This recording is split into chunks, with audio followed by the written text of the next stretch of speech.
పేతురు గారు రాసిన రెండో పత్రిక ప్రారంభ అధ్యాయము 2వ వచనము 3వ వచనం. తన మహిమను బట్టి గుణాతిశయమును బట్టి మనలను పిలిచిన వాని గూర్చిన అనుభవ జ్ఞానము మూలముగా, అండర్లైన్ చేసుకోండి ఆ మాటను. దేని మూలముగా? అందరూ చెప్పాలి. దేని మూలంగా? అనుభవ జ్ఞానం మూలంగా. అంటే ఏమిటి అనుభవ జ్ఞానం అంటే ఏంటి? ఈ మాత్రం తెలియదా మాకు? అనుభవ జ్ఞానం అంటే తల మీద జుట్టు తెల్లబడితే ఏమొచ్చినట్టు? అనుభవ జ్ఞానం వచ్చినట్టే. పెళ్ళైన వారి ఇద్దరు పిల్లల్ని కంటే ఏమొచ్చినట్టు? అనుభవ జ్ఞానం వచ్చినట్టే. ఒకవేళ ఉన్న పిల్లలకి పెళ్లి చేస్తే ఏమొచ్చినట్టు? అనుభవ జ్ఞానం వచ్చినట్టే. చాలామంది ముసిముసి నవ్వుకుంటున్నారు. ఇదే అనుభవ జ్ఞానం అనుకుంటున్నారు. ఇంకొందరు అనుభవ జ్ఞానం అంటే ఏమనుకుంటారు తెలుసా? చిన్నపిల్లలు కాస్త యవనస్తులు అయిపోయారు అనుకోండి, అందరూ వాడిని చూసి ఒరే నువ్వు పెద్దోడైపోయారా అంటుంటే వీడు ఏమనుకుంటాడు తెలుసా?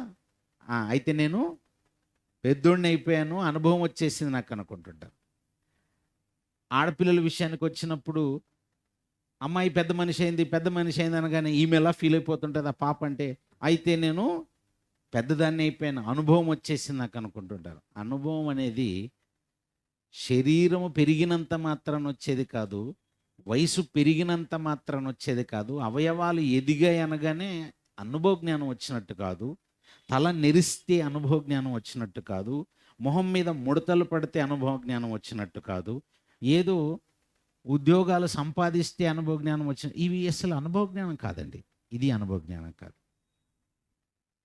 చాలామంది అనుభవ జ్ఞానం అంటే ఇదే అనుకుంటున్నారు. అనుభవ జ్ఞానం అంటే ఏంటో పౌలు గారు తన పత్రికల్లో, పేతురు గారు తన పత్రికలు ఇంచుమించుగా 14-15 సార్లు రాస్తుంటాడండి. ఇంకా అంతకంటే ఎక్కువ సార్లు రాస్తాడు. పదే అనుభవ జ్ఞానం, అది అనుభవ జ్ఞానం. అలా కిందికి చదువుతుండండి, ఇంకా అలా ముందుకు చదువుతూ ఉండండి. ఆయన దైవశక్తి జీవమునకును భక్తికి నీ కావలసినవన్నిటినీ మనకు దయచేయుచున్నందున దేవుని గూర్చినట్టు, మన ప్రభు అయిన యేసును గూర్చినట్టు, ఆయన మళ్ళీ ప్రభు అయిన యేసును గూర్చినట్టునైనా అనుభవ జ్ఞానం మూలముగా లేదా అనుభవ జ్ఞానము వలన మీకు కృపయు సమాధానమును విస్తరించునుగాక. 2 వచనాల్లో 2 సార్లు ఉపయోగించాడు. దేన్ని? అనుభవ జ్ఞానం. అంటే అనుభవ జ్ఞానం అంటే ఏం చెప్పాలనుకుంటున్నాడు? మామూలుగా పిల్లలు అకాడమిక్గా చదువులు చదువుకుంటున్నారు అనుకోండి, సంవత్సరం ఫస్ట్ నర్సరీ నుంచి LKG, UKG, first class, second class, third class, అలా క్లాస్ పెరుగుతున్నప్పుడు వాడు అనుభవం సంపాదిస్తున్నాడు అనుకుంటుంటారు. ఇది అకాడమిక్గా విద్యా సంబంధమైనటువంటి పదం కాదు. విద్య నేర్చుకుంటే అనుభవ జ్ఞానం వచ్చినట్టని కాదు. అంటే మరి చాలామంది పూర్వీకులకు విద్య లేదు అంటే వాళ్ళకి అనుభవ జ్ఞానం లేదని అదని అర్థం కాదు. అనుభవ జ్ఞానానికి విద్యా సంబంధమైనటువంటి ఆ అనుభవానికి అసలు సంబంధమే లేదు. అలాగని కొన్నిసార్లు వాడరా, బుర్ర ఉపయోగించరా అని ఇలా చూపిస్తుంటారు. కొంచెం బుర్ర ఉపయోగించరా, బుర్ర తక్కువ వాడిలాగా ఎందుకు అలా చేస్తున్నావు, అలా ప్రవర్తిస్తున్నావు ఏంటంటే వాడు అనుకుంటాడు ఓకే నాకు అనుభవం లేదేమో అందుకే నేను ఇలా పొరపాట్లు చేస్తున్నాను. కొన్ని సందర్భాల్లో వీడి బుర్ర ఎదిగిందండి. బుర్ర ఎదిగిందంటే బుర్ర అంటే తలకాయండి బాబు, అంటే ఇది ఎదిగిందని అదని అర్థం? అంటే తలకాయ బిరిగిపోయిందని కాదు. అంటే అది బుర్రకు సంబంధించిందని కాదు, అది ఆలోచనకు సంబంధించిందని అనుకుంటున్నారు చాలామంది. కాదు. అలాగని అనుభవ జ్ఞానం మీద చదువుకుంటేనే వస్తుందనో లేదో వింటేనే వస్తుందనో అనుకుంటే పొరపాటు. అంటే చదివితే కూడా రాదు. అలాగని వింటే కూడా రాదు. మీరు నిద్రపోతే అస్సలే రాదు. వాక్యము చెబుతున్నప్పుడు నిద్రపోయారు అనుకోండి, ఇంకా అస్సలే రాదు. మీ జీవితంలో అనుభవ జ్ఞానం రాదు మీకు. మరి చర్చికి వస్తున్నాం కదా, చర్చికి వస్తే అనుభవ జ్ఞానం రాదు, ముందే చెప్పాను. అందుకే కానుకిస్తే రాదు, కానుకిస్తే అనుభవ జ్ఞానం రాదు. మరి ఎలాగండి? అనుభవ జ్ఞానం అనేటువంటిది ఎలాంటిదో తెలుసా? నీ జీవితంలో ఆత్మీయంగా సంపాదించాల్సి ఉంటుంది. ఇది నీ ఆత్మీయ జీవితానికి సంబంధించిందండి. పేతురు గారు పదే పదే అనుభవ జ్ఞానము అన్న మాటని ఎందుకు ఉపయోగిస్తున్నారంటే, మొదటి పత్రికలో 2వ అధ్యాయం మొదటి వచనంలో చెప్తారు. పేతురు గారు రాసిన మొదటి పత్రికలో 2వ అధ్యాయం మొదటి వచనంలో, దేవుడు దయాళుడని మీరు రుచి చూచి, ఎలాగట? దేవుడు దయాళుడని ఎలా తెలుసుకోవాలట? ఏ రుచిలో ఉంటాడు దేవుడు? దేవుని దయ ఏ రుచిలో ఉంటుంది? మీకు మామిడి పండు ఏ రుచిలో ఉంటుందంటే మీకంటూ ఒక అనుభవం ఉంది, దాన్ని చెప్పగలరు. మామిడి పండును తిన్న వాళ్ళు చైతన్య ఒకసారి మామిడి పండు రుచి నాకు తెలుసు అనేవాళ్ళు. అంటే మరి అనుభవ జ్ఞానం ఏంటో మీకు అర్థం కాలే. అయితే వీళ్ళు తినలేదా మీరు? సరే, సమ్మర్లో చూద్దాంలేండి, నెక్స్ట్ సమ్మర్లో చూద్దాం. అనుభవ జ్ఞానం ఉంది కదండి. ఇటాలియన్ డిషెస్ నేను తిన్నాను అనేటోళ్ళు చేతండి. ఇటాలియన్ డిషెస్ చూసారా? అనుభవ జ్ఞానం లేదు అందులో. అంతే మరి చైనీస్ ఫాస్ట్ ఫుడ్ తిన్నామన్న వాళ్ళు చేతండి అంటే మీరు ఎత్తగలరు కొందరు అందులో. అంటే మీకు తెలుసు కొందరికి ఉంది అనుభవ జ్ఞానం. ఓకే, హైదరాబాద్ బిర్యానీ అంటే కొంచెం అనుభవం ఉంది. ఓకే, ఈ మధ్యకాలంలో విన్నాను చిట్టి ముత్యాల బిర్యానీ అంట. చిట్టి ముత్యాలంట, అదొక రకమైన బిర్యానీ. అంటే ఒక్కో రకమైన బిర్యానీ అనగానే ఓకే, దాని మీద మీకు ఒక ఐడియా ఉంటుంది. మీరు అనుభవించినాడు ఐడియా ఉంటుంది దాని గురించి. అమ్మ ఎవరు చిన్నపిల్లలకి వెనక్కి తీసుకెళ్ళండి, అక్కడ సండే స్కూల్లో కూర్చోబెట్టండి, లేదంటే మానపండి. అయితే అనుభవ జ్ఞానం అన్నది నువ్వు అనుభవిస్తే వచ్చేది అంటున్నాడు. అనుభవిస్తే వచ్చేది అనుభవ జ్ఞానం. ప్రభువు దయాళుడని, ప్రభువు దయాళుడని, ఆయన దయాళుడని నువ్వు చెప్పాలి అంటే నువ్వు రుచి చూడంటున్నాడు. రుచి అనేది నాలుకకు సంబంధించింది. మరి దయని నాలుకతో రుచి చూస్తావా? నో. తేనెని నాలుకతో రుచి చూస్తావు, తీపిని నాలుకతో రుచి చేస్తావు, చేదును నాలుకతో రుచి చేస్తావు, పులుపును నాలుకతో రుచి చేస్తావు. ప్రభువు దయాళుడని ఆ దయను నీవు అనుభవపూర్వకంగా రుచి చూడాలి నీ ఆత్మీయ జీవితంలో. ఆత్మీయ జీవితంలో రుచి చూడాలి. ఒక దయారసము పిండబడుతుందా దేవుని సన్నిధిలో అంటే ఆయన నోట దయారసము ఉంటుంది. దయారసం అంటే మామిడి పళ్ళ రసం లాగానే అనుకోకండి. దయ అనేటువంటిది ఓ రసములా నువ్వు రుచి చూస్తే అమ్మా ఇంత బాగుంటుందా దేవుని రసము, దేవుని యొక్క దయారసము, దేవుని దయ ఇలా ఉంటుందా, దేవుని దయా సంకల్పం ఇలా ఉంటుందా అని నీవు ఆత్మీయ జీవితంలో అనుభవించాలి. నీ ఆత్మీయ జీవితంలో దాన్ని అనుభవపూర్వకంగా తెలుసుకోవాలి. ఇంకొంచెం అర్థమయ్యేటట్టుగా చెప్పండి అని అంటే స్విమ్మింగ్ ఈదడం, స్విమ్మింగ్ నేర్చుకుంటారు చాలామంది. స్విమ్మింగ్ నేర్చుకోవటం అనేది ఓ పుస్తకం మీ చేతికి ఇచ్చి స్విమ్మింగ్ నేర్చుకోండి అని అన్నారు అనుకో, పుస్తకం చదువుతాం. చేతులు ఇలా ఆడించాలి, కాళ్ళు ఇలా ఆడించాలి, ఇలా ఊపిరి బిగబట్టాలి, ఏవేవో అన్నీ రాశారు. పుస్తకం చదివితే స్విమ్మింగ్ వస్తుందండి? చదువుకుంటే రాదు ఆ స్విమ్మింగ్? నెవర్. స్విమ్మింగ్ అనేది చదివితే వచ్చేది కాదు. పోనీ స్విమ్మింగ్ని నేను వింటాను, మీరు చెప్పండి నేను వింటానని. నువ్వు వింటే వచ్చేది కాదు స్విమ్మింగ్. స్విమ్మింగ్ అనేది నువ్వు వింటే రాదు, అలాగని నువ్వు చదివితే కూడా రాదు. పుస్తక జ్ఞానం ఉంటే సరిపోదు అక్కడ. పుస్తక జ్ఞానము కేవలము థియరిటికల్గా ఉంటుంది అంతే. ఈత అంటే ఇలా ఉంటుంది, ఈదటం అంటే ఇలా ఉంటుంది, నీళ్లు ఇలా ఉంటాయి, ఇవి ఇంతవరకే నీకు తెలుస్తుంది తప్ప నీకు ఈదటం రాదు. ఈదటం రావాలంటే నువ్వు డైరెక్ట్గా నీళ్ళలోనికి వెళ్ళాలి. నువ్వు డైరెక్ట్గా నీళ్ళలోనికే ప్రవేశించాలి. ఆ నీళ్ళలోనికి ప్రవేశించి అప్పటి వరకు నువ్వు విన్నది, అప్పటి వరకు నువ్వు చదివింది, నీకు ఎవరైతే కోచ్ ఉంటాడో నేర్పించి ఇది ఇగో ఇలా చేయాలి బాబా అని చెప్పాడో ఆయన చెప్పింది చెప్పినట్టుగా నువ్వు నీళ్ళల్లో చెయ్యాలి. అలా చేస్తే వచ్చేది ఈత, స్విమ్మింగ్. లేకపోతే రాదా? నీ జీవితకాలం నీకు ఈత రాదు. లేకపోతే జీవితకాలం రాసి పెట్టుకోండి. అంటే నీకు జీవితకాలము ఆ స్విమ్మింగ్కి సంబంధించిన అనుభవం రాదా? నెవర్, రానే రాదు.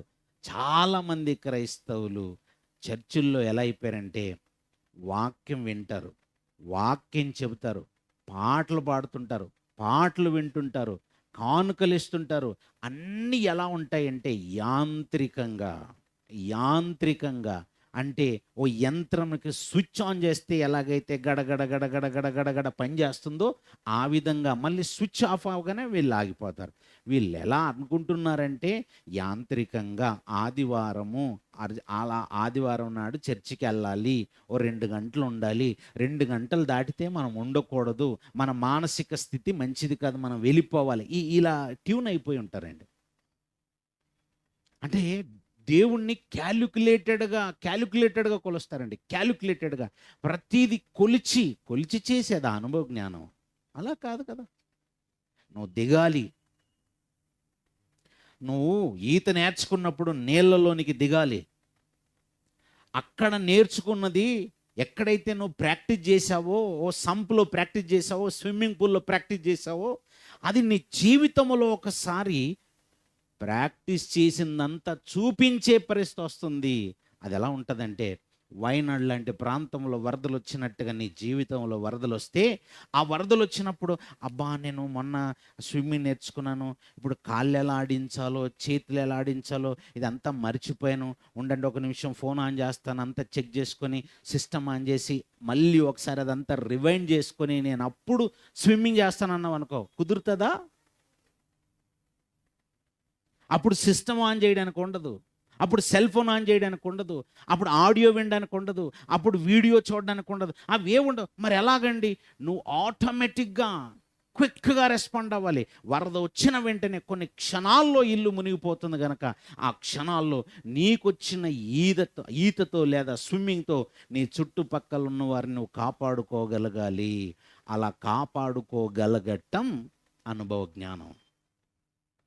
నువ్వు అనుభవపూర్వకంగా నేర్చుకుంటేనే అనుభవ జ్ఞానంతో చేయగలవు.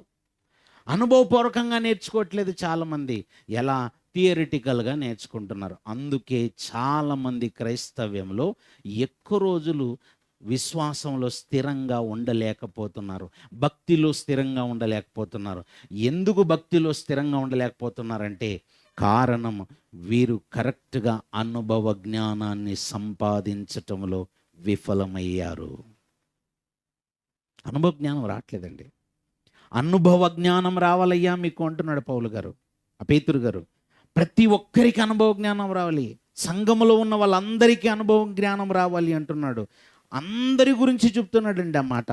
మొదటి వచనంలో ఉంటుంది చూడండి. మొదటి వచనం, యేసుక్రీస్తు దాసుడును అపోస్తలుడైన సీమోను పేతురు మన దేవుని యొక్కయు రక్షకుడైన యేసుక్రీస్తు యొక్కయు నీతిని బట్టి మా వలెనే, అంటే ఆ పేతురు గారు ఎలాగైతే యేసుక్రీస్తు వారి రక్తముతో కడబడ్డాడో అలాగే మా వలనే, నాతో పాటు ఉన్నటువంటి యోహాను గారి వలనే, నాతో పాటు ఉన్నటువంటి అపోస్తుల వలనే, మా వలనే అమూల్యమైన విశ్వాసమును పొందిన వారికి శుభమని చెప్పిరాయనది. ఇక్కడ మీరందరూ కూడా అమూల్యమైన యేసుక్రీస్తు వారి రక్తముతో కడగబడి విశ్వాసము పొందిన వారే కదా. అయితే మనందరికీ రాస్తున్నాడు, మనందరము అనుభవ జ్ఞానం పొందాలని. ఆ అనుభవ జ్ఞానం పొందటానికి ఇదిగో అంచెలంచెలుగా నీ జీవితంలో కొన్ని అనుభవాలు సంపాదించాల్సి ఉంటుంది అంటున్నాడు. ఎలాంటివి? 5వ వచనం చూడండి. 5వ వచనం నుంచి, ఆ హేతువు చేత మీ మట్టుకు మీరు పూర్ణ జాగ్రత్త గలవారై. మొదటిది ఓ మాట ఉపయోగించాడు, మీ మట్టుకు మీరు, మీ మట్టుకు మీరు, మీ మట్టుకు మీరు. ఇక్కడ కూర్చున్నా, ఇదిగో నీ మట్టుకు నీవు.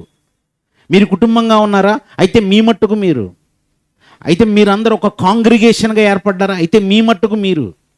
మీరంతా ఒక సావాసంలో ఉంటున్నారా? అయితే మీ మట్టుకు మీరు, మీ మట్టుకు మీరు. వేరే వేరే ప్రాంతాలుగా ఉంటున్నారు, అక్కడున్న వాళ్ళు మీ మట్టుకు మీరు. అందరికీ సార్వత్రిక సంఘం అంటారు దీన్ని. సర్వలోకములో ఎక్కడెక్కడ ఈ సంఘము వ్యాపించి ఉందో ఆ సంఘంలోని అందరూ మీ మట్టుకు మీరు. ఎవరి మట్టుకు వాళ్ళే. మీ భక్తిని మీరు చేయలేరు, ఆయన భక్తిని ఈమె కొనసాగించలేదు, ఈమె భక్తిని ఆయన కొనసాగించలేడు. ఇండివిజువల్గా ఎవరికి వారే. నీవు ఆహారం తింటే నీ కడుపు నిండుతుంది, ఆయన ఆహారం భుజిస్తే ఆయన కడుపు నిండుతుంది. కానీ ఓవర్ డైలాగ్ ఒకటి చెప్తారు, ఏంటి తెలుసా? ఓవర్ డైలాగ్, నువ్వు తింటే నా కడుపు నిన్నట్టే, మరి ఆయనకు పెట్టు, నువ్వు ఖాళీ కూర్చో అలాగే. జీవితకాలం అంతా నువ్వేం మేకుండా అలా కూర్చోరాదు. కూర్చుంటారండి అలా. ఉత్తినే అన్నీ అబద్ధాలు మాట్లాడతారండి. మీరు భుజిస్తే నేను భుజించినట్టేనండి. అప్పుడు ఏం చేయాలి తెలుసా? మొత్తం మూతికి ప్లాస్టర్ వేసి కూర్చోబెట్టాలా, ఏం తినకుండా కూర్చోబెట్టాలా. ఉంటారా అలా? ఊరికే డైలాగ్ బాగుందని చెప్పుకుంటారు అంతేనండి. కానీ ఎవరు భుజిస్తే వాళ్ళకే ఆకలి తీరుతుంది. ఇది నిజం. పౌలు గారు అంటున్నారు, పేతురు గారు అంటున్నారు, మీ మట్టుకు మీరు.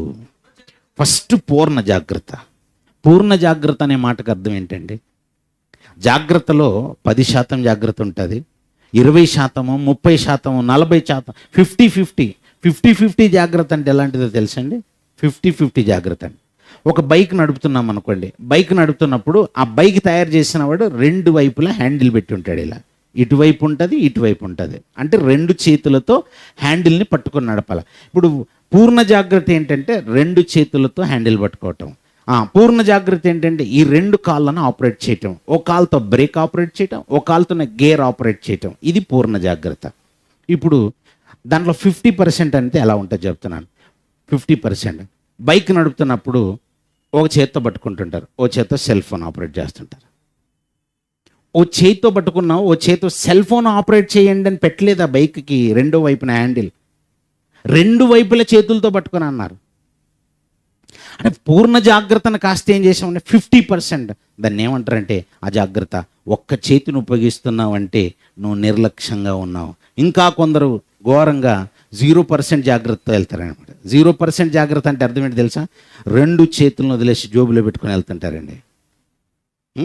అంటే టైలర్ ఈ ప్యాంటుకి పాకెట్లు పెట్టింది నువ్వు చేతులు పెట్టుకోవడానికి కాదు, అది బైక్ మీద కూర్చొని చేతులు పెట్టుకోవడానికి అసలే కాదు. అలాగని అప్పుడే కోము ఉంటే ఆ కోము తీసుకొని తలదూకుంటుంటారండి కొందరు. అది చాలా ప్రమాదం. పూర్ణ జాగ్రత్త లేకపోతే పడిపోయావంటే క్లోజ్. నీ జీవితం క్లోజ్ అవుతుంది.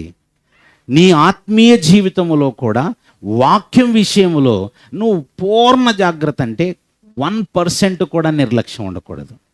99% జాగ్రత్త ఉంటే సరిపోతుందా అనకండి. 100 out of 100 దాన్నే పూర్ణ జాగ్రత్త అంటారు. 100% జాగ్రత్త ఉండాలి. రెండోది, విశ్వాసం విషయంలో మీరు ఎలా ఉండాలంటే, విశ్వాసం విషయంలో చాలా కేర్ఫుల్గా ఉండాలి. ఫస్ట్ పూర్ణ జాగ్రత్త కలిగి ఉండండి. రెండోది విశ్వాసం విషయంలో జాగ్రత్త కలిగి ఉండండి. నెక్స్ట్ సద్గుణము మీకు ఉండాలి. ఆ తర్వాత జ్ఞానము మీకు ఉండాలి. ఆ తర్వాత ఆశా నిగ్రహం మీకు ఉండాలి. ఆ తర్వాత సహనము మీకు ఉండాలి. ఆ తర్వాత భక్తి మీకు ఉండాలి. ఆ తర్వాత సహోదర ప్రేమ మీకు ఉండాలి. ఆ తర్వాత చివరిలో మీకు దయ ఉండాలి. ఎన్ని వచ్చాయి తెలుసా? ఇంచుమించుగా 9 వచ్చేయండి బాబు. మళ్ళీ చెప్తున్నాను.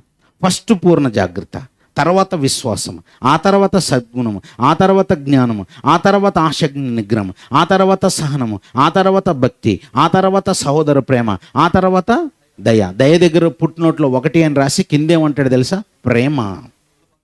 మూల భాషలో అంకి వేసి ఏమని చెప్పాడు తెలుసా? ప్రేమ. ఇవన్నీ ఉన్నాయి చూసారా?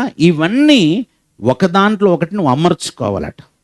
అమర్చుకోవటం అంటే అర్థం ఏంటి? ఓ స్త్రీ ఎలాగైతే కుటుంబంలో ఉన్నటువంటి వారందరి బట్టలన్నీ ఉతికేసి ఓ దగ్గర కుప్పగాల పెట్టుకొని చక్కగా వాటన్నిటిని ప్రెస్ చేసి ఐరన్ చేసేసి ఒకదాని మీద ఒకటి అన్ని మడతెట్టి చక్కగా షెల్ఫ్లో ఎలాగైతే భద్రపరుస్తుందో, అలా ఓ సూట్ కేసులో మన వస్తువులన్నీ ఎలాగైతే ఒకదాని మీద ఒకటి ఒకదాని పక్కన ఒకటి అడ్జస్ట్ చేసుకుంటూ ఏది పాడవకుండా అందులో లీక్ అయితే ఏమన్నా ఉంటే జాగ్రత్తగా పక్కన వేస్తూ వాటికి ఇంకా లోపల సబ్ కవర్స్ వేసి అలా భద్రం చేసుకుంటూ పెట్టుకుంటాం. అలా నీ ఆత్మీయ జీవితంలో ఒకదానిలో ఒకటి అమర్చుకోవాలి. సేమ్ లైక్ ఓ ఫుడ్ క్యారియర్ లాగా. ఓ ఫుడ్ క్యారియర్ ఉందనుకోండి. ఫస్ట్ ఫుడ్ క్యారియర్లో ఒక 5-6 బాక్సులు ఉంటాయండి. అలాగా కింద బాక్సులు ఏం పెడతారు? చక్కగా చపాతీలో రైస్ ఏది పెట్టేసి దానిపైన ఇంకో కూర, దానిపైన ఇంకో ఫ్రై, దానిపైన ఇంకొకటి పెరుగు, అలా 1 by 1. ఎందుకు అలా ఒకదాని మీద ఒకటి అమర్చుకోవటం. ఓ ఫుడ్ క్యారియర్ బాక్స్ని ఎలాగైతే ఒకదాంట్లో ఒకటి చక్కగా అమర్చుకుంటావో నీ ఆత్మీయ జీవితంలో విశ్వాసమునందు సద్గుణమునందు జ్ఞానమునందు ఆశా నిగ్రహమునందు సహనమునందు భక్తి యందు సహోదర ప్రేమయందు దయ్యం. వీటన్నిటిని ఏం చేయాలి తెలుసా? అమర్చుకోవాలి. ఓ ఇల్లును చూసి ఆ ఇల్లాలు ఎలాంటిదో చెప్పేయచ్చు అని చెప్పి లోకంలో అంటుంటారు. ఓ ఇల్లును చూసి ఆ ఇల్లాలు ఎలాంటిదో చెప్పేయచ్చు. ఏ వస్తువు ఎక్కడుండాలో అక్కడ ఉందనుకోండి ఇంట్లో, అది చాలా అందంగా కనబడుతుంటుందండి. కిచెన్లో ఉండాల్సిన పాత్రలు బెడ్రూమ్లో కనబడుతున్నాయి అనుకోండి. కిచెన్లో ఉండాల్సిన ముంతలు, వండి పారేసిన పాత్రలు, గిన్నెలు, పిల్లలు తినేసినవన్నీ మంచం కింద ఒకటి, మంచం పైన ఒకటి, ఆ పక్కనే బెడ్షీటు, ఆ పక్కనే టవల్, ఆ పక్కన మొత్తం జిగ్జాగ్ ఉన్నదనుకో, అలా ఇంట్లోకి వచ్చిన వాళ్ళు మీ ఇల్లు చాలా అందంగా ఉందండి అంటారండి వెటకారంగా.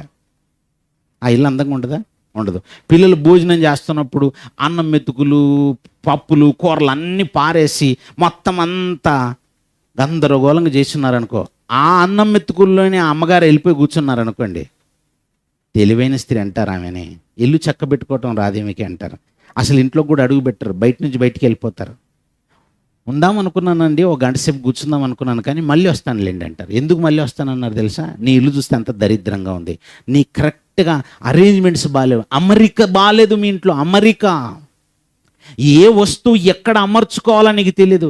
నువ్వు ప్రేమను ఎక్కడ అమర్చుకోవాలో నీకు తెలియదా? అది సహోదర ప్రేమను ఎలా అమర్చుకోవాలో నీకు తెలియదా? సహనముని ఎలా అమర్చుకోవాలో నీకు తెలియదా? అలా భక్తిని ఎలా అమర్చుకోవాలో తెలియదు. భక్తిని ఎక్కడ అమర్చుకోవాలో నీకు తెలియదు. విశ్వాసమునందు ఏం అమర్చుకోవాలో నీకు తెలియదు. అసలు జ్ఞానాన్ని ఎక్కడ అమర్చుకోవాలి? నువ్వు అన్ని ఫెయిల్ అయిపోయావు, అట్టర్లీ ఫెయిల్యూర్ అయిపోయావు. దేన్ని ఎక్కడ అమర్చుకోవాలి అక్కడే అమర్చుకోవాలండి. ఒక వెహికల్కి ఏ వస్తువు ఎక్కడ అమర్చాలో అక్కడ అమర్చకపోతే అది వెహికల్గా పనిచేయదు, రన్ చేయదు. వీల్స్ ఉన్నాయనుకోండి, కరెక్ట్గా నేలకు ఆనేటట్టుగా అలా తయారు చేసి దాన్ని అమర్చి పెడతారు. ఆ వీల్స్ పైన ఒక హ్యాండిల్, ఆ హ్యాండిల్ పైన చక్కగా మిర్రర్స్, అలా వెనక్కి వచ్చేసరికి ఒక సీట్, ఆ వెనక్కి వచ్చేసరికి 1 by 1 ఇవన్నీ అమర్చేశారు. ఆ అమరిక మొత్తం ప్రాపర్గా ఉంటే నువ్వు ప్రయాణం చేయగలవు. నీ ఆత్మీయ జీవితం సాఫీగా ప్రయాణం సాగుతూ ఉండాలి అని అంటే అన్ని పర్ఫెక్ట్గా అమర్చబడి ఉండాలి. అమరిక ఉండదండి చాలామందిలో. ఇష్టం వచ్చినట్టుగా అమర్చి పెట్టేస్తుంటారండి, పిచ్చిగా అమర్చేస్తుంటారండి. ఎక్కడైతే ఏ వస్తువు ఉండాలో ఆ వస్తువు ఉండకుండా ఉంటే నీకే నష్టం. చూడండి, చాలామంది ఆ వస్తువు ఎక్కడుందో ఒకసారి వెతికి పెట్టనగానే మొత్తం ఆ వస్తువులన్నీ కిందికి లాగేస్తారండి. ఇంకా ఎక్కడెక్కడ షెల్ఫ్లు ఉన్నాయి వస్తువులకి, ఏమ్మా కిందికి లాగేస్తున్నాం అంటే ఓ అంటుంటారు. అలా మొత్తం ఉన్న వస్తువులన్నింటినీ కుప్పలు తెప్పలుగా మొత్తం అలా పెట్టే కన్నా 1 by 1 ఓ ఆర్డర్లో సెట్ చేసుకొని ఉంటే ఏది ఎక్కడ సెట్ చేసి ఉన్నావు నీకు ఆల్రెడీ తెలిసి ఉంటుంది. డైరెక్ట్గా వెళ్ళిపోతుంది, నీ చెయ్యి అక్కడికే వెళ్ళిపోతుంది, నీ చూపు అక్కడికి వెళ్ళిపోతుంది. గుండు సూది ఎక్కడుందో కూడా నువ్వు చెప్పగలవు ఇంట్లో. చాలామంది స్త్రీలు చూడండి, ఆ గుండు సూది ఎక్కడుందంటే డైరెక్ట్గా అక్కడికి వెళ్ళిపోతారు, ఆ బాక్స్ని ఓపెన్ చేస్తారు, అందులోంచి గుండు సూది ఇచ్చేస్తారు. ఇంకొందరు ఉంటారండి, ఉండండి ఒక నిమిషం ఆగండి, నాకు కంగారు వస్తుంది, కంగారు పెట్టకండి, నేను వెతుకుతాను. టార్చ్ లైట్ తీసుకొని భూతద్దం తీసుకొని అలా వెతకాలి. ఇప్పుడు ఈ అమ్మగారు ఎందుకు దొరకట్లేదంటే అరేంజ్మెంట్ కరెక్ట్ లేదండి. ఆ జ్ఞానం అన్నాం అనుకోండి, ఇప్పుడు జ్ఞానం ఏంటండి? జ్ఞానం వెతుక్కోవాలి. ఇప్పుడు అది ఏడుంటుంది, ఎక్కడుంటుంది తెలియదు. మరి అనుభవ జ్ఞానం అస్సలే తెలియదు. ఇంకా జ్ఞానం అంటే తెలీదు, అనుభవ జ్ఞానం అంటే తెలియదు. కాబట్టి వెతుక్కోవాలి. అసలు అవేంటో తెలియనప్పుడు అవి నీ జీవితంలో ఎలా అమర్చుకుంటావు? అమరిక ఒకవేళ లేకపోతే అవి ఎప్పుడు విస్తరించాలి? నీ జీవితంలో విస్తరించాలి. ఇవన్నీ నీ ఆత్మీయ జీవితంలో 1 by 1 ఇవన్నీ విస్తరించాలి. 8వ వచనానికి రండి. 8వ వచనం ఏవి? ఇప్పటి వరకు మనం ఏదైతే ఒక 9 గురించి చదివామో ఆ 9 మీకు కలగాలి. అవి మీకు కలిగిన తర్వాత విస్తరించాలి. ఏంటి, మీరు లాస్ట్ టైం మీరు బ్యాచిలర్గా ఉండేవారు కదండి? అవునండి, నేను బ్యాచిలర్గా ఉన్నానండి. ఎప్పుడైందండి మ్యారేజ్? రీసెంట్గా మ్యారేజ్ అయిందండి, జస్ట్ 2 years అయిందండి మ్యారేజ్. ఎంతమంది పిల్లలు కలిగారండి? ఒక కుమారుడు కలిగాడు. పిల్లలు కలిగారు. ఒక కుమారుడిని పొందుకున్నాను. నాకు ఒక కుమారుడు కలిగాడు, ఒక కుమార్తె కలిగింది, నాకు కలిగింది అని అంటున్నావు చూసారా? వాళ్ళు నీ వారు, ఇక నీతోనే ఉంటారు. వాళ్ళకి నీకు బ్లడ్ రిలేషన్ ఉంటుంది, రక్తబంధం కలిగింది. ఇక్కడ విశ్వాసం కలిగిందా మీకు? పూర్ణ జాగ్రత్త కలిగిందా మీకు? సద్గుణము కలిగిందా మీకు? జ్ఞానము కలిగిందా మీకు? ఆశా నిగ్రహం కలిగిందా మీకు? సహనము కలిగిందా మీకు? భక్తి కలిగిందా మీ జీవితంలో? అసలు కలిగా ఇవన్నీ? సహోదర ప్రేమ కలిగిందా మీకు? ఎప్పుడైనా ఓ సహోదరుని చూసినప్పుడు నీకు సహోదర ప్రేమ నాకు కలిగిందండి, సహోదర ప్రేమ అని మీకు ఎప్పుడైనా అనిపించిందా? నాకు దయ కలిగిందండి అని మీకు ఎప్పుడైనా అనిపించిందా? ఇవి కలగట్లేదంటే అర్థం ఏంటి తెలుసా? వీటిని మీరు కరెక్ట్గా అమర్చుకోలేదు. మన సెల్ ఫోన్ కానీ, ఈ ఎలక్ట్రానిక్ గూడ్స్ ఉంటాయి కదా, ఈ గ్యాడ్జెట్స్ అన్నీ, ఎక్విప్మెంట్స్ ఎలా ఉంటాయంటే, మనం ఆల్రెడీ అందులో ఓ ప్రోగ్రామ్ని ఇన్స్టాల్ చేసి ఉండాలి. అందులో ప్రోగ్రామ్ని ఇన్స్టాల్ చేసి ఉంటే మనం అడిగిన దానికి అది రెస్పాండ్ అవుతుంటుందండి. మనం అడిగిన దానికి అది రెస్పాండ్ అవుతుంటుంది. దానిలో దాచుకున్న సమాచారాన్ని అందిస్తుంటుంది. మనం రేడియో ఆన్ చేయగానే అందులో నుంచి పాటలు రావాలంటే ఫస్ట్ రేడియో అనేటువంటి దాన్ని అందులో ఇన్స్టాల్ చేసి ఉండాలి. నువ్వు రికార్డ్ చేయాలనుకుంటున్నావు ఏదన్నా ఇన్ఫర్మేషన్, ఓ వీడియో రికార్డ్, ఒక ఆడియో రికార్డ్ చేయాలనుకుంటున్నావు, ఆ ఆడియో రికార్డర్, ఆ వీడియో రికార్డర్ నువ్వు అందులో ఇన్స్టాల్ చేసి ఉండాలి. అప్పుడే అది నీకు రెస్పాండ్ అవుతుంది. నువ్వు ఒక పాట వినాలనుకుంటున్నావు, అయితే ఒక టేప్ రికార్డర్ అందులో ఇన్స్టాల్ చేసి ఉండాలి. నువ్వు తెలుసా? ఓ టేప్ రికార్డర్. ఒకప్పుడు విడివిడిగా ఉండే వస్తువులన్నీ, వీటన్నిటిని దానికి సంబంధించిన ప్రోగ్రామ్ని అందులో ఇన్స్టాల్ చేసి ఉంటే అవి నీకు పనిచేస్తాయి. అది ఒక టార్చ్ లైట్ లాగా నాకు పనిచేయాలి. అయ్యో నొక్కుతుంటే రావట్లేదండి, టార్చ్ లైట్ రావట్లేదండి అని నువ్వు అంటున్నావు చూసారా? ఆ టార్చ్ లైట్కి సంబంధించిన ప్రోగ్రామ్ అందులో ఇన్స్టాల్ చేయబడి ఉండాలి, ఇన్స్టాల్ చేసి ఉండాలి. మరి జ్ఞానం ఇన్స్టాల్ చేసుకున్నారా? ఆశా నిగ్రహాన్ని ఇన్స్టాల్ చేశారా? ప్రేమను ఇన్స్టాల్ చేశారా? సహోదర ప్రేమను ఇన్స్టాల్ చేశారా? దయని ఇన్స్టాల్ చేసుకున్నారా? మీ జీవితంలో వాటన్నిటిని డౌన్లోడ్ ఇన్స్టాల్ చేసేసుకున్నారా? అలా ఇన్స్టాల్ చేసుకుంటే బటన్ నొక్కగానే సహోదర ప్రేమ వచ్చేస్తుంది, భక్తి వచ్చేస్తుంటుంది, జ్ఞానం వచ్చేస్తుంటుంది.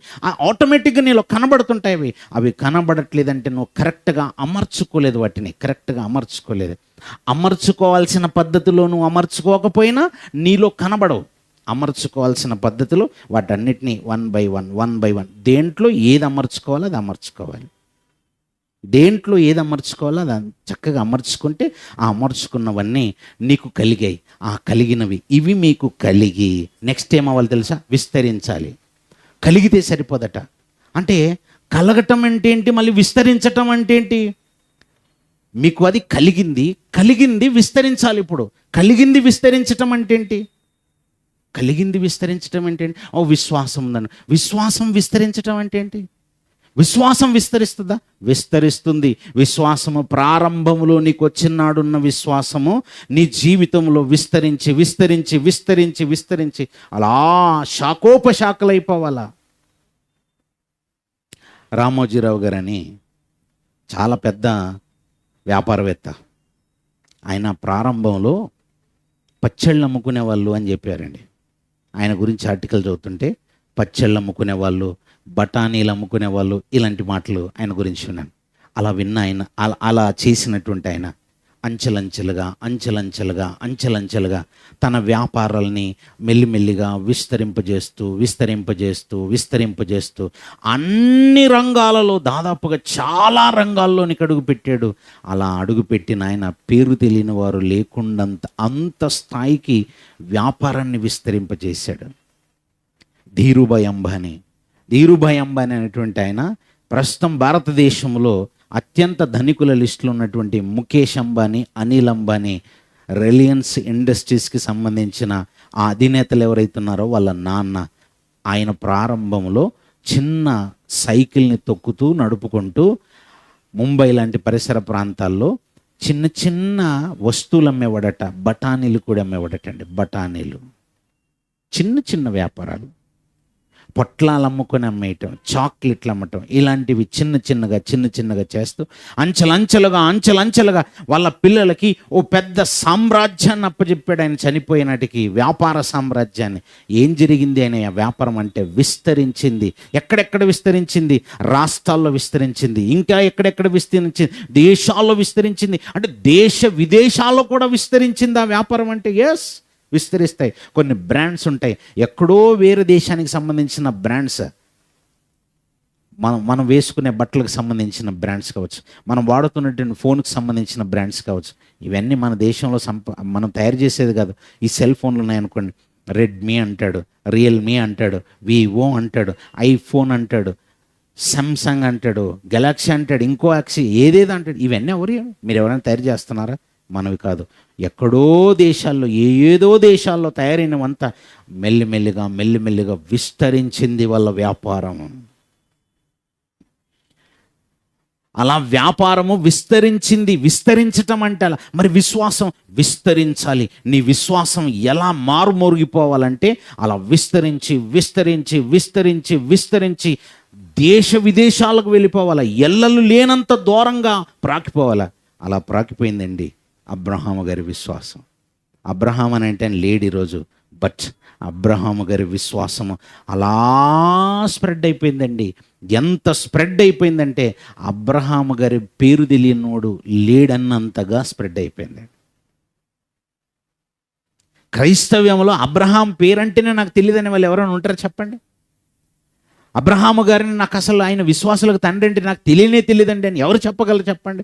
ఇంచుమించుగా 300-400 కోట్ల మంది క్రైస్తవుల్లో ప్రతి ఒక్కరికి తెలిసిన మాట. ఇశ్రాయేలీలకు తెలుసు ఆయన గురించి, అలాగని మహమ్మదీయులకు ఆయన గురించి తెలియదు అనుకుంటున్నాం. ఇస్లాం సోదరులందరికీ ఆయన గురించి తెలుసు. అంటే అబ్రహాము గారి యొక్క విశ్వాసం ఎంత స్ప్రెడ్ చేసుకోగలిగాడంటే అందరికీ అందరికీ అందరికీ తెలుసుకునేటట్టుగా. అలా నీ సద్గుణాన్ని నీ విస్తరింపజేసుకోగలుగుతున్నావా? నీ జ్ఞానమును విస్తరింపజేసుకోగలుగుతున్నావా? నీ ఆశా నిగ్రహం విస్తరిస్తుందా? అక్కడ ఎక్కడ వేసిన గొంగళ్ళ అక్కడే ఉంటుందా? నీ సహనం విస్తరిస్తుందా? సహనం విస్తరిస్తుందంటే నీకు అసలు కోపము ఏ మూలన కూడా ఉండకూడదన్నమాట.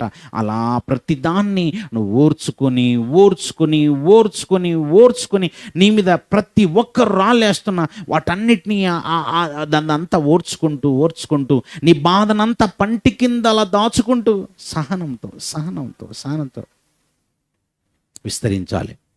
అలా విస్తరిస్తేనే నీవు దూరదృష్టి గలవాడోగా ఎదుగుతావు. లేదంటే నువ్వు ఎదగలేవు. ఇవి మీకు కలిగి విస్తరించిన ఎడల అవి మన ప్రభువైన యేసుక్రీస్తును గూర్చిన అనుభవ జ్ఞానం విషయంలో ప్రారంభం నుంచి పౌలు గారు చెప్తున్న మాట, పేతురు గారు చెప్తున్న మాట ఏంటి? ఆయన మాట అంతా, ఆయన ఆవేదన, ఇదిగో అనుభవ జ్ఞానం. అది ఏ అనుభవ జ్ఞానం అట? యేసుక్రీస్తును గూర్చిన అనుభవ జ్ఞానం రావాలి మీకు. యేసుక్రీస్తు లాంటి అనుభవ జ్ఞానం రావాలి. యేసుక్రీస్తు మాటల్లోని అనుభవ జ్ఞానం రావాలి. అది ఆత్మీయ జీవితానికి సంబంధించిన అనుభవ జ్ఞానం. అలా అనుభవ జ్ఞాన విషయంలో మిమ్మును సోమరులైనను నిష్ఫలులైనను కాకుండా చేయను. మీరు స్ప్రెడ్ అవుతున్నారంటే మీరు ఖచ్చితంగా ఫ్రూట్ఫుల్గా ఉంటారు. అంటే ఫలవంతంగా మీ జీవితం ఉంటుంది. మీరు ఫలవంతం అవుతున్నారంటేనే విస్తరిస్తున్నారని అర్థం. విస్తరించడం 2 రకాలుగా ఉంటుందండి. చెడు కార్యక్రమాల్లో కూడా విస్తరిస్తారు, చెడ్డ విషయాల్లో కూడా విస్తరిస్తారు. ఎందుకంటే బైబిల్లో ఒక మాట రాయబడింది. మత్తయి సువార్త 24వ అధ్యాయము 12వ వచనం చూడండి ప్రియులారా. మత్తయి సువార్త 24వ అధ్యాయము 12వ వచనంలోని మాటను మనం చూస్తే, ఇదిగో అక్రమము విస్తరించుట చేత అనేకుల ప్రేమ చల్లారును. ఏం విస్తరించుట చేత? అక్రమము విస్తరిస్తుందట. అయితే ఇక్కడ ఒక లింక్ చెప్పాడండి దీనికి. అక్రమం విస్తరిస్తే ప్రేమ చల్లారుతుంది. మరి ప్రేమ విస్తరిస్తే ఏం చల్లారుతుంది? సింపుల్ లాజిక్, వైస్ వర్సా, సిమెట్రిక్గా ఉన్నాయన్నమాట ఇవి. ఓకే, ఒకవేళ అక్రమం విస్తరిస్తే ప్రేమ చల్లారుతుంది. పోనీ మీరు ప్రేమను విస్తరింపచేయండి. మీరు ప్రేమను ఎప్పుడైతే విస్తరించుకుంటారో మీ జీవితంలో, మీరు ప్రేమను ఎప్పుడైతే విస్తరింపజేస్తుంటారో ఏది చల్లారుతుంది? అప్పుడు అక్రమము చల్లారిపోతుంది. 2 ఒకదానితో ఒకటి లింక్ ఉంటాయండి. అందుకేం చెప్పాడు తెలుసా? ఇవి మీకు కలిగి. ఏవి మీకు కలిగి? అందులో చాలా విషయాలు చెప్పుకుంటూ వచ్చాడు చూసారా. పైన పేతురు గారు ఆ చెప్పిన విషయాలన్నిట్లో నుంచి సహోదర ప్రేమ అనేది కూడా ఒకటి చెప్పాడండి. సహోదర ప్రేమ విషయంలో కూడా మీరు విస్తరించాలి అని అన్నాడండి. అసలు ఇంతకీ ప్రేమ అంటే ఏంటి? ప్రేమ అంటే ఏంటో మళ్ళీ బైబిల్లో నుంచి చూడండి. ప్రేమ అంటే యోహాను గారు రాసినటువంటి మొదటి పత్రిక 3వ అధ్యాయము 16వ వచనం చూడండి. 3వ అధ్యాయం 16వ వచనం. ఆయన మన నిమిత్తము తన ప్రాణం పెట్టెను గనుక దీని వలన ప్రేమ ఎట్టిదని తెలుసుకొనుచున్నాము అంటున్నాడు. ఎవరు ప్రాణం పెట్టారు? యేసుక్రీస్తు వారు మన కొరకు ప్రాణం పెట్టారు. అంటే ప్రాణం పెట్టడం అంటే ఏంటన్నమాట? ప్రేమ. ప్రాణం పెట్టడం ప్రేమట. ఓకే, ప్రాణం పెట్టడం ప్రేమ అయితే యేసుక్రీస్తు వారు మన కొరకు ప్రాణం పెట్టారని చెప్తున్నారు, అది ప్రేమ అయితే మరి సహోదర ప్రేమ నీకుంది అన్ను అంటే, ఆ సహోదర ప్రేమ నాలో ఉండి విస్తరిస్తుంది అని అంటే నువ్వు కూడా ఏం పెట్టాలి? ప్రేమ పెట్టాలి. ప్రేమ పెట్టడం అంటే ఏంటి? ప్రాణం పెట్టడం. ఓహో, ప్రాణం పెడితే ప్రేమ ఉన్నట్ట. చాలామంది నాకు ప్రేమ అండి, నాకు చాలా ప్రేమ అండి, వాళ్ళంటే నాకు ప్రేమ అండి, వీళ్ళంటే నాకు ప్రేమ అండి, నేను చాలా ప్రేమగా ఉంటానంటారు. ప్రేమగా ఉంటారని మాట చెప్తారు. మరి ప్రాణం పెడుతున్నావా? ప్రాణం పెడుతున్నావా? ప్రాణం పెట్టేంత ప్రేమ ఉందా? ఉండదు. ప్రాణం పెట్టేంత ప్రేమ ఉండదు. ఇంకా చెప్పాలంటే నాకు దేవుడు అంటే చాలా ప్రేమ అంటుంటారు. మళ్ళీ దేవుడు అంటే ప్రేమ అంటే కూడా మీకు అర్థం కావాలి, కనిపించని దేవుణ్ణి నువ్వు ప్రేమిస్తున్నానని చెప్పి మనుషులను మోసం చేయొచ్చేమో, కానీ ఆ కనిపించని దేవుని నేను ప్రేమిస్తున్నానని నువ్వు చెబుతున్నావంటే ఫస్ట్ కనిపించే సహోదరుని నువ్వు ప్రేమిస్తావు. 4వ అధ్యాయం చూడండి, 4వ అధ్యాయము 20వ వచనం. ఎవడైనను నేను దేవుణ్ణి ప్రేమించుచున్నానని చెప్పి తన సహోదరుణ్ణి ద్వేషించిన ఎడల అతడు అబద్ధికుడవుతాడు. ఫస్ట్ నేను దేవుణ్ణి ప్రేమిస్తున్నానని చెప్పి సహోదరుని ప్రేమిస్తున్నావంటే నేను అబద్ధికుడు అంటున్నాడు. అంటే మరి దేవుణ్ణి ప్రేమిస్తున్నాను అని అంటున్నావంటే ఎవరిని ప్రేమించాలన్నమాట? ఫస్ట్ సహోదరుని ప్రేమించు. తన సహోదరుని ద్వేషించిన ఎడల అతడు అబద్ధికుడగును. తాను చూచిన తన సహోదరుని ప్రేమింపని వాడు తాను చూడని దేవుణ్ణి ప్రేమింపలేడు. దేవుణ్ణి ప్రేమించువాడు తన సహోదరుని కూడా ప్రేమింపవలెనను ఆజ్ఞను మనం ఆయన వలన పొంది ఉన్నాము. అంటే దేవుణ్ణి ప్రేమిస్తున్నాను, నేను దేవుణ్ణి ప్రేమిస్తున్నాను, ఎందుకు బాబు ప్రేమిస్తున్నామని అన్నాం అనుకో, అదేంటండి ఆజ్ఞ కదండి, దేవుణ్ణి ప్రేమించడం ఆజ్ఞ అంటే. Okay, very good. దేవుణ్ణి ప్రేమించడం అని ఆజ్ఞ అంటే నీకు అర్థమైంది. మరి సహోదరుని ప్రేమించేది కూడా ఆజ్ఞ ఉంది, అది అర్థం కాలేదా? దేవుణ్ణి ప్రేమించటంలోనే ఇమిడి ఉన్న సహోదరుని ప్రేమించే ఆజ్ఞ. ఓకే, నువ్వు దేవుణ్ణి ప్రేమిస్తున్నానని చెప్తే ఫస్ట్ ఎవరిని ప్రేమించాలి? సహోదరుని ప్రేమించు. మీరు సహోదరుని ప్రేమించినప్పుడు ఆటోమేటిక్గా దేవుణ్ణి ప్రేమిస్తారు. సహోదరుని ప్రేమించలేని వారు దేవుణ్ణి ప్రేమించలేరు. ఇవి రెండు జరగవండి, లేకపోతే మీ జీవితంలో జరగవు. ఫస్ట్ సహోదరుడు, తర్వాత దేవుడు అంటున్నాడు. అసలు నిజంగా ఇది ఎంత గొప్ప మంచి మనసు అంటే దేవుడిది. నాయనా, నన్ను నువ్వు ప్రేమిస్తానంటున్నావు కదా, సరే నన్ను ప్రేమించే ముందు కనబడే సహోదరుని ప్రేమించు. ఆయన్ని ప్రేమిస్తే నన్ను ప్రేమిస్తావు. ఆయన ప్రేమించలేని నువ్వు నన్ను ఎట్లా ప్రేమిస్తావు నాయనా? ఫస్ట్ అక్కడ ప్రేమ చూపించు. ఎందుకంటే నేను నీకు కనిపించను కదయ్యా, ఆయన కనిపిస్తున్నాడు కదా, కనిపించి ఆయన్ని ప్రేమించు ఫస్ట్. ఓకే ప్రభువా, మరి కనిపించి ఆయన్ని ప్రేమిస్తే నేను మిమ్మల్ని ప్రేమిస్తానంటే అలవాటు అవుతుంది కదా, అక్కడ ప్రేమించడం అలవాటు చేసుకున్న నువ్వు నన్ను కూడా ప్రేమిస్తావు. సహోదర ప్రేమను విస్తరింపచేయాలట మన జీవితంలో. సహోదర ప్రేమ విస్తరిస్తూ ఉండాలా, విస్తరణ జరగాల, విస్తారంగా నీలో సహోదర ప్రేమ ఉండాలి.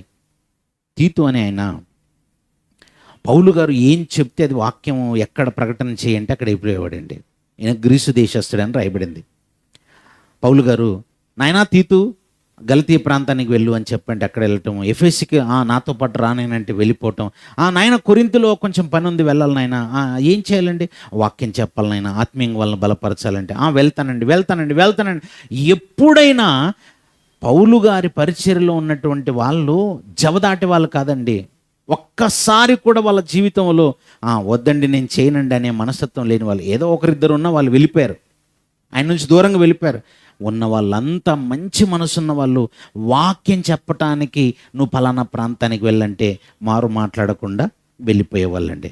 అలా వెళ్ళిపోయిన వాళ్ళలో తీతు ఒక ప్రాంతంలో ఉన్నాడు. అలా ఉన్నటువంటి తీతు గారికి పత్రిక రాస్తున్నాడు పౌలు గారు. నాయనా తీతు, నేను ఒక ఇద్దరిని నీ దగ్గరికి పంపించాలనుకుంటున్నాను, నీవు వీలైతే నేనున్న ప్రాంతానికి వచ్చేనాను. ఈయన రోమాలో ఉన్నాడు, నువ్వు నా దగ్గరికి వచ్చేసేయి. వీళ్ళు మాత్రం అక్కడికి వస్తారు. వీళ్ళు ఎందుకు వస్తారంటే నీకు ప్రతిగా వాళ్ళు పని చేయాలి, నీకు బదులుగా వీళ్ళు పని చేస్తారు. తీతుకు రాసిన పత్రిక అపోస్తలుడైన పౌలు గారు తీతు గారికి రాస్తూ 3వ అధ్యాయము 12వ వచనం చెప్పారు చూడండి. 3వ అధ్యాయము 12వ వచనం. నికోపోలి అనేది ఎక్కడుందంటే ఇది రోమాలో ఉండేటువంటి ప్రాంతాలలో ఒక ప్రాంతం. నికోపోలిలో శీతాకాలము గడపవలనని నేను నిర్ణయించుకున్నాను నాయన. కనుక నేను అర్తెమానైనను తుకీకునైనను నీ యొద్దకు పంపినప్పుడు అక్కడికి నా యొద్దకు వచ్చుటకై ప్రయత్నం చేయము. ఎక్కడికి? నికోపోలికి. ఎందుకంటే శీతాకాలం అంతా నేను నికోపోలిలో గడపాలని ఆశపడుతున్నాను. నేను అలా నిర్ణయించుకున్నాను. నేను నికోపోలిలో ఉంటాను ఆ టైంలో. కనుక నువ్వు పని చేయనైనా, నువ్వు నికోపోలికి వచ్చేసేయి. తీతు, నువ్వు నాతో పాటు ఉంటే నాకు ఆదరణ ఉంటుంది, నువ్వు నాతో పాటు ఉంటే నాకు ధైర్యంగా ఉంటుంది. ఎందుకంటే నా తోడి యోధుడు లాంటి వాడివి నువ్వు, నా జతపని వాడివి. నేను ఏ మాట చెప్తే ఆ మాట నువ్వు వింటావు నాయనా అని నువ్వు నా దగ్గరికి వచ్చేసి అంటున్నాడు. మరి ఆ ప్రాంతంలో పని ఉంది కదండి, నేనున్న ప్రాంతంలో వర్క్ ఉంది కదండి. మరి అక్కడికి ఎవరిని పంపిస్తారు? అసలు ఎక్కడికి వెళ్ళాడు ఈయన? తిమోతి గారికి రాసిన 2వ పత్రికలో చెప్తున్నాడు చూడండి. 2వ పత్రికలో 4వ అధ్యాయము 10వ వచనంలో 4వ అధ్యాయం 10వ వచనంలో దేమా ఇహలోకమును స్నేహించి నన్ను విడిచి తెస్సలోనికకు వెళ్ళాను. క్రెస్కే గలతీయకును తీతు దల్మతీయకును వెళ్ళిరి. తీతు దల్మతీయ ప్రాంతంలో ఉన్నాడండి. తీతు దల్మతీయ ప్రాంతంలో ఉన్నాడు. ఆ ధర్మతీయ ప్రాంతంలో ఉన్నటువంటి తీతును పౌలు గారు అంటున్నారు, నాయనా పౌలు, ఇదిగో నువ్వు రోమాకు వచ్చేసి, నువ్వు రోమా ప్రాంతానికి వచ్చేసే నాయన. నేను ఎక్కడైతే ఉన్నానో అక్కడికి వచ్చేసాను. నేనున్న ప్రాంతానికి నువ్వు వచ్చేస్తే నాతో నువ్వు ఉంటావు. మరి అలాగనే నువ్వు వెళ్ళిన ప్రాంతంలో వర్క్ ఉంది కదా, వాళ్ళకు వాక్యం చెప్పే వాళ్ళు ఉండాలి కదా, వాళ్ళని బలపరిచే వాళ్ళు ఉండాలి కదా. అసలు నువ్వు చేసే పనే వాక్యం చెప్పడం కదా. అయితే పని చేస్తాను నాయన, నీ స్థానంలో నీకు బదులుగా నేను ఒక ఇద్దరిలో ఎవరొకరిని పంపిస్తాను. ఒక ఆయన పేరేంటట? అర్తెమానైనను. రెండో ఆయన పేరేంటట? తుకీకునైనను. వీళ్ళిద్దరిలో ఎవరో ఒకరిని పంపిస్తాను అంటున్నాడు. మరి అర్తెమాన్ అంటే ఆయన పౌలు గారు ఒకవేళ నాయన నువ్వు తీతు స్థానంలో పలానా చోటుకి వెళ్ళాలంటే నేను వెళ్ళనండి అనే రకమా? మొత్తం బైబిల్ అంతట్లో ఒకేసారి రాయబడిందండి అర్తెమాన్ అనే ఆయన గురించి. ఇక్కడే తుకీకు గురించి కనీసం అట్లీస్ట్ అక్కడక్కడైనా రాయబడి ఉన్నాయి, కానీ ఈ అర్తెమాను అనేటువంటి వ్యక్తి గురించి ఒక్కసారి రాయబడింది. ఆ ఒక్కసారి రాయబడ్డ దాని గురించి ఏమని రాయబడింది తెలుసా? నీవు తీతుకు బదులుగా వెళ్ళాలి. నువ్వు తీతుకు బదులుగా వెళ్ళాలి నాయన అంటే ఎస్ ఐఎమ్ రెడీ అని రెడీగా ఉన్నటువంటి సేవకుల్లో ఒకడండి పౌలు గారికి. ఏంటి మీరు వెళ్ళటం ఏముంది, మామూలుగా వెళ్తారు అనుకుంటున్నారు కదా. వెళ్ళటం అంటే అర్థమైంది తెలుసా? మళ్ళీ తిరిగి వస్తాడో లేదో కూడా తెలియదు. మొదటి శతాబ్దంలో పరిస్థితులు ఎలా ఉన్నాయనుకుంటున్నావు? మొదటి శతాబ్దంలో వాక్యం ప్రకటిస్తున్నప్పుడు మనుషులని చంపేస్తున్న రోజులవి, హింసిస్తున్న రోజులవి. అలా హింసకు సిద్ధమై బయలుదేరినటువంటి వాళ్ళు హింసింపబడుతున్నా ఎలా సిద్ధపడి వెళ్తున్నారండి? ఓ తీతు హింసింపబడుతున్నా ఎలా వెళ్ళాడు? ఓ తిమోతి హింసింపబడుతున్నా ఎలా వెళ్ళాడు? అసలు పౌలు గారిని ఎంత ఘోరంగా హింసించారనుకున్నారు? అసలు పౌలు గారు చెరసాల్లో ఉంటే చెరసాలకు వెళ్ళిపోయారండి. తీతు కానీ తిమోతి కానీ ఆయనతో పాటు ఎందుకు వెళ్తున్నారు? ఇదిగో పౌలు గారు ఏ పరిచర్య అయితే చేస్తున్నాడో ఆ పరిచర్యలో ప్రాణం పెట్టడం ఉంటే అదే పరిచర్యను మేము కూడా చేస్తామని ప్రాణం పెట్టడానికి వెళ్తున్నారు. అలా పౌలు గారికి శిష్యులు, వాళ్ళ క్రిందున్నటువంటి వాళ్ళు వాళ్ళకి ఇంకా సబార్డినేట్స్ అలా ఎలా తయారయ్యలేతాను అంచెలంచెలుగా చాలా మందిని తయారు చేసి పెట్టాడు. ఎలా ఉన్నారంటే నేను వెళ్తానండి ప్రాణం పెట్టాడు, నేను వెళ్తానండి వాక్యం చెప్పడం అంటే ప్రాణం తీస్తారు. అక్కడ ప్రాణం తీసినా మేము వెళ్తాము. ఎందుకు వెళ్తున్నారు వీళ్ళంతా? సహోదర ప్రేమ, సహోదరుల్ని ప్రేమించటానికి వెళ్తున్నారు. ప్రేమలో ఏముంటుంది? ప్రాణం పెట్టడం ఉంటుంది.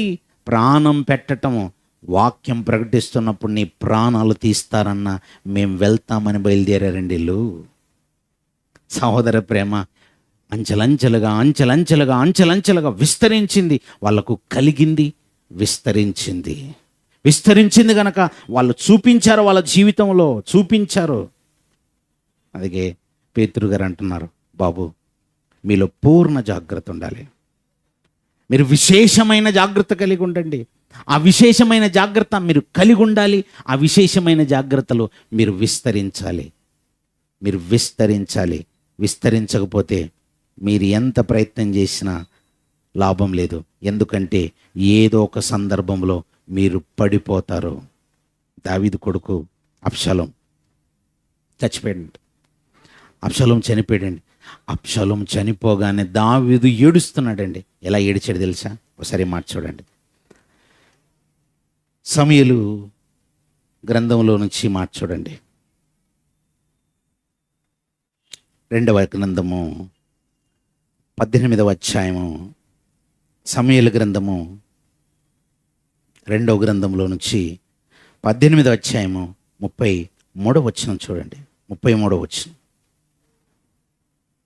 అప్పుడు రాజు బహుకలతపడి గుమ్మమునకు పైగానున్న గదికి ఎక్కిపోయి ఏడుచుచు సంచరించుచు, నా కుమారుడా అబ్షాలోమా, నా కుమారుడా అబ్షాలోమా అని కేకలు వేయచ్చు, అయ్యో నా కుమారుడా, నీకు బదులుగా నేను చనిపోయిన ఎడల ఎంత బాగుండును, నా కుమారుడా అబ్షాలోమా, నా కుమారుడా అబ్షాలోమా. ఏడుస్తున్నాడండి దావీదు గారు. వాస్తవానికి ఇక్కడ అబ్షాలోము ఒక వినయంతో, విధేయతతో, ఒక నమ్మకమైన మంచి తండ్రికి తగ్గ తనుడేం కాదు. తండ్రి మీదే కాలు దువ్వినవాడు, తండ్రిని చంపుదామనుకున్నాడు. కానీ దావీదులో ఉన్న ప్రేమ చూడండి, దావీదు గారిలో ఉన్న ప్రేమ చూడండి. నీవు సంఘములో పరిచర్య చేస్తున్నప్పుడు నీకు విశ్వాసుల ద్వారా ఎదురవుతున్నటువంటి శ్రమలలో స్వజనుల వల్ల బాధలు, అన్యజనుల వల్ల బాధలు వస్తాయి, స్వజనుల వల్ల బాధలు వస్తాయి, స్వజనుల వల్ల ఆపదలు వస్తాయి, అది రక్త సంబంధికుల వల్ల బాధలు రావచ్చు. ఆ బాధ వస్తే ఆ బాధ ఎలా ఉంటుందో దాన్ని ఎలా అధిగమించాలో చెబుతున్నాడు. ఇదిగో దావీదు అనేటువంటి ఆయనకి స్వజనుడే, తన రక్తం పంచుకొని పుట్టిన కుమారుడే కాలు దువ్వాడు, చంపే ప్రయత్నం చేశాడు, కానీ తానే చచ్చిపోయాడు. ఆ చచ్చిపోయిన కుమారుడు వీడు తిరుగుబాటుతో చచ్చిపోయాడని చెప్పేసి ఆయన శపించట్లేదు, ఆయన దూషించట్లేదు. నా కుమారుడా, అయ్యో నా కుమారుడా, నువ్వు ఉంటే బాగుండరా, నువ్వు ఉంటేనే బాగుండు, నీకు బదులుగా నేను చనిపోతే బాగుండు అంటున్నాడు. ప్రేమ అంటే అలా ఉండాలండి. ప్రేమ అంటే ఎలా ఉండాలి? నీకు బదులుగా ఇదిగో నాయనా తుకికు నువ్వు వెళ్తావా? వెళ్తానండి. ఏముంటుంది తెలుసా నాయన? అక్కడ ప్రాణం పెట్టడం ఉంటుంది. వెళ్తానండి. అర్తెమానైనా అర్తెమాను నువ్వు వెళ్తావా? అర్తెమాన్ అంటే ఎవరు అనుకున్నావు? గ్రీకు వాళ్ళకి ఆ దేవత పేరు అది. గ్రీకులకు దేవత ఉంది, ఆ దేవతకి పేరు అది అర్తెమాను. ఆ అర్తెమాను అనేటువంటి దేవత పేరు కలిగి ఉన్న ఒక అన్యుల బ్యాక్గ్రౌండ్ నుంచి వచ్చినటువంటి ఆయన వాక్యములో మెల్లిగా చిన్న చిన్నగా సహోదర ప్రేమను అలవర్చుకున్నాడు. సహోదర ప్రేమ కలిగి ఉన్నాడు. సహోదర ప్రేమను అలా విస్తరించుకొని నిలబడ్డాడు. పౌలు గారు, గురువు గారు, నేను వెళ్తానండి. తీతు స్థానంలో నేను వెళ్తాను. తీతు నా దగ్గరకు వస్తున్నాడు ఆయన. మరి నువ్వు వెళ్తావా? వెళ్తానండి. ఒకవేళ తీతు అక్కడుంటే తీతునైనా చంపేస్తారేమో. అదండి పరిచర్యలో అంత భయంకరంగా ఉంటుంది. అంటే తీతుకు బదులుగా నేను ప్రాణం పెట్టడానికి వెళ్తానని నిలబడ్డ వాళ్ళు ఉన్నారండి. సహోదర ప్రేమ అంటే అది. మరి ఓ దైవ సేవకుడు ఉన్నాడు అనుకోండి. ఓ దైవ సేవకుడు వృద్ధాప్యంలోకి వచ్చాడు. ఆయన శరీరం సరిగా సహకరించలేని స్థితిలో వచ్చినటువంటి ఆ దైవ సేవకుని స్థానంలో ఆయనకు బదులుగా నేను ప్రాణం పెట్టడానికి నేను సిద్ధంగా ఉన్నానండి అని ఎంతమంది తయారవుతున్నారు సంఘాల్లో? ఆ దైవ సేవకుడు సువార్తను విస్తరింపజేసి అనేక ప్రాంతాల్లో దేవుని మాటలను చెప్పి అలా అనేకుల్ని దేవుని కొరకు నిలబెట్టినటువంటి వాళ్ళ స్థానంలో ఇదిగో ఫలానా చోట వేకెన్సీ ఏర్పడింది, అక్కడ ఆయనకు బదులుగా నేను వెళ్తానండి. ఆయనకు ఆరోగ్యం బాగాలేకపోతే ఆయనకు బదులుగా నేను వెళ్తానండి. ఆయన చేస్తున్న సువార్తకు బదులుగా నేను సువార్త చేస్తానండి. ఆయన ప్రాణం పెట్టేవాడండి, ప్రాణం పెట్టేశాడండి, ఆయన చనిపోయాడండి. ఆయనకు బదులుగా నేను ప్రాణం పెడతానని ఎవరు బయలుదేరుతున్నారు? ప్రాణం పెడతానని బయలుదేరేవారు లేరు. ప్రాణాలు తీయడానికి బయలుదేరుతున్నారు చాలామంది. ఉన్న వాళ్ళను హింసించుకొని తినడానికి. ఉన్న వాళ్ళకి ఇబ్బందులు పెట్టడానికి బయలుదేరుతున్నారు. సహోదర ప్రేమ అంటే అది కాదండి. సహోదర ప్రేమ అంటే నువ్వు ప్రాణం పెట్టటం. ఎలా ఉందనుకుంటున్నారు? ఇలా నువ్వు ఎప్పుడైతే విస్తరిస్తావో అలా విస్తరించినాడు నీలో సోమరితనం ఉండదట. నీవు నిష్ఫలుడుగా మిగలవట. నువ్వు ఫలిస్తావు. నువ్వు యాక్టివ్గా ఉన్నావు కదా, నీలో సోమరితనం లేదు కదా. అలా నువ్వు ఎప్పుడైతే యాక్టివ్గా ఉన్నావో, నువ్వు దేవుని పనుల్లో ఎప్పుడైతే నలిగిపోతున్నావో, నువ్వు నిష్ఫలుడుగా ఉండవు. నువ్వు ఫలిస్తావు. ఓ ఫలించే చెట్టులా ఉంటావు. ఆ ఫలించే చెట్టు అంటే ఏ స్థాయిలో ఫలిస్తుందంటే 365 రోజులు ప్రతి నిత్యం ఫలిస్తూనే ఉంటుంది ఆ చెట్టు. ఎప్పుడు కాయలు కాస్తూనే ఉంటాయి, ఎప్పుడు ఫలాలు వస్తూనే ఉంటాయి. దాని ఆకులు ఔషధంకు వినియోగించేటట్టుగా ఉంటాయి. అసలు మాటలు చెప్పాలంటే నిండు శరీర భాగం అంతా ప్రయోజనకరంగానే ఉంటుంది ఆ చెట్టుది. అలాంటి చెట్టులానే ఉంటావు. ఇవన్నీ నువ్వు అలవరుచుకున్నప్పుడు పేతురు గారు చెప్తున్నవన్నీ మీరు అలవరుచుకోండి. ఓహో, ఇది అనుభవ జ్ఞానమా? అది అనుభవ జ్ఞానం అంటే ఇవన్నీ ఒక్కొక్కటిగా నీ జీవితంలో అలవర్చుకొని వాటిని లోకమనే స్టేజ్లో నువ్వు పర్ఫామ్ చేస్తూ వెళ్ళాలి. ఇది నటించటం కాదు, జీవించటం. దాన్ని అనుభవ జ్ఞానం అంటారు. ఆదివారం నాడు పాఠం వింటాం. విన్న పాఠాన్ని మన జీవితంలో నెరవేర్చటం అనుభవ జ్ఞానం. నెరవేరిస్తే అనుభవ జ్ఞానం ఉన్నట్టు, నెరవేర్చకపోతే నువ్వు ఇంకా అనుభవ జ్ఞానం సంపాదిస్తున్నట్టు కాదు.